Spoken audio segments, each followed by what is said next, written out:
Okay, hello. So here we have the Raspberry Pi 4B with 8 gigs of onboard RAM and the standard case. This all came from CanaKit, and it's considered their 8 gig extreme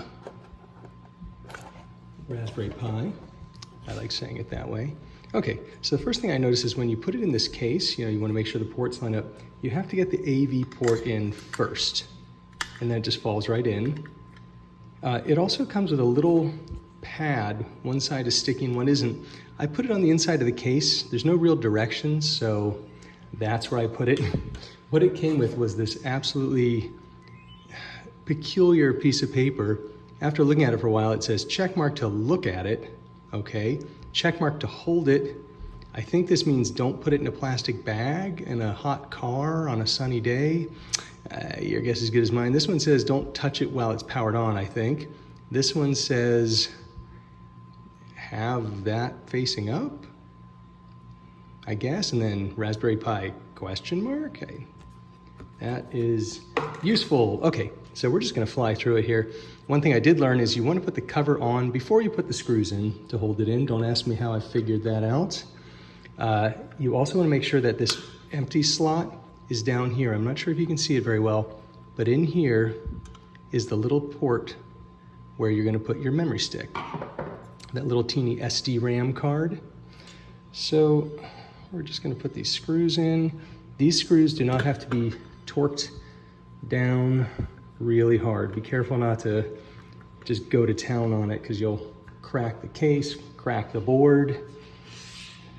This is not an old car or something that needs, to really be snugged down. It's just a little resistance and you're done. Okay, we're just gonna rinse, lather, and repeat here. And I'm gonna get my memory stick next. And I don't need to load an operating system. It did come with this little cool connector, and you put your micro SD card in there, and it kind of fits into the USB. That might be a USB 2 or 3. I can't tell just by looking at it, but you can then plug that into your computer. I have a Mac, so I need an adapter, but basically you plug it in and you can drop images on it. But since it comes preloaded, I think we're just gonna see what's on there. Inside this little anti-static bag is our 128 meg card. Amazing how much fits on a teeny little card. Okay, now I see the little gold pins. I'm not sure if it's showing up on the camera very well. Here, we'll adjust our light. That seems better. And I see the little gold reflective pin, so I'm gonna think it goes this way. There is a little notch on there, and if it doesn't click in, that would mean that I did it incorrectly. But as it is going in smoothly, it wouldn't hurt to look at the documentation, which I like to do after so I can really see what I did wrong. I recommend doing it first, but hey, that's just me.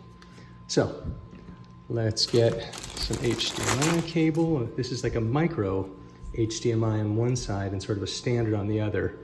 I'm using an old TV as my monitor. This has 2 HDMI ports, HDMI 0 and HDMI 1.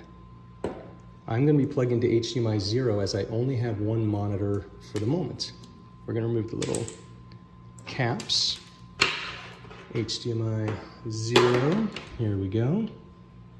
Make sure you have it oriented correctly. There is a beveled edge to it, as you can see at the top. So we want to line it up with that. So it kind of goes beveled side down towards the ground when it's oriented this way.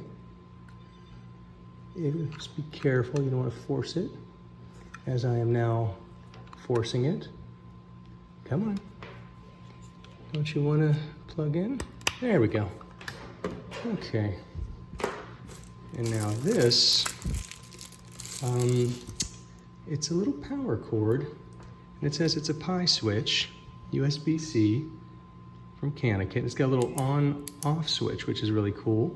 I believe that is power, which goes here, USB-C.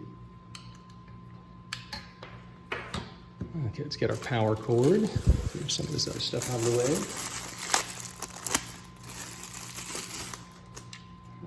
Okay, almost there. So quick, so exciting. Okay. I'm gonna plug this into my power strip on one side, and now on this side, let's plug it in. And I'm just gonna walk off camera for a second to plug in my HDMI into the back of my TV, which it seems to want currently HDMI 2, so I'm just gonna go with HDMI 2, why not? So you're gonna use the HDMI in on your television. Okay, let's hit the power button. Oh, sorry, I almost forgot. I also have a mouse, which is USB. Let's plug that into the USB 2 ports. USB 3 is blue, it also says USB 3. USB 2 is a black port. We're gonna just plug that in. And I have a keyboard, which is also USB. Let's plug that in. You didn't hear that or see that, right? I tend to drop a lot of things. Thank goodness this hardware is pretty robust. All right, let's see what happens. Click the switch, click. Okay, for the moment of truth. And nothing yet. Oh, that's pretty. Let's see what happens. Oh, isn't that nice? This is the little Raspberry Pi symbol. Oh, please waiting while Noobs initiates. I'm just rearranging some things on my desk. I apologize for the background noise. Let's see, so yeah, that's a fast mouse. So I'm gonna select Raspberry Pi operating system, recommended. There really aren't any other options, so let's install. Yes to that. Looks like it's gonna take a few minutes. I'm gonna let that run, and then I will start recording when it's done.